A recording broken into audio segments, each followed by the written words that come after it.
Hi guys, మనం చిన్నప్పటి నుంచి సైన్స్ సబ్జెక్ట్లో హార్ట్ గురించి చదివేటప్పుడు కానీ తెలుగు మూవీస్ చూసేటప్పుడు కానీ చాలా ఫ్రీక్వెంట్గా వినే పదాలు heart attack, heart failure, cardiac arrest.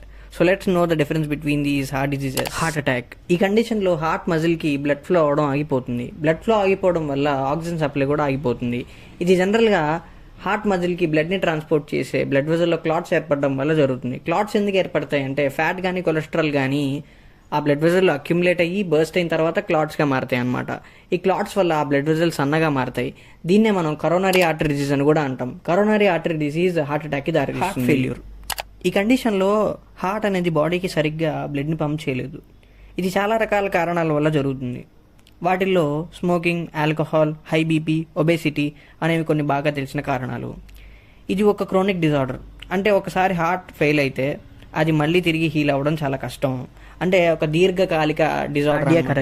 ఈ కండిషన్లో హార్ట్ ఫంక్షన్ అవ్వడం టోటల్గా ఆగిపోతుంది. ఇది జనరల్గా హార్ట్లోని కొన్ని ఎలక్ట్రికల్ మాల్ ఫంక్షన్స్ వల్ల జరుగుతుంది. మాల్ ఫంక్షన్స్ అంటే జనరల్గా హార్ట్ అనేది ఎలక్ట్రికల్ ఇంపల్సెస్ వల్ల ఫంక్షన్ అవుతుంది అనమాట. అవి సరిగ్గా అవ్వకపోవడం వల్ల కార్డియాక్ అరెస్ట్ జరుగుతుంది అనమాట. అండ్ డ్రగ్స్ అండ్ లో బాడీ టెంపరేచర్ కూడా కార్డియాక్ అరెస్ట్కి దారి చేస్తాయి.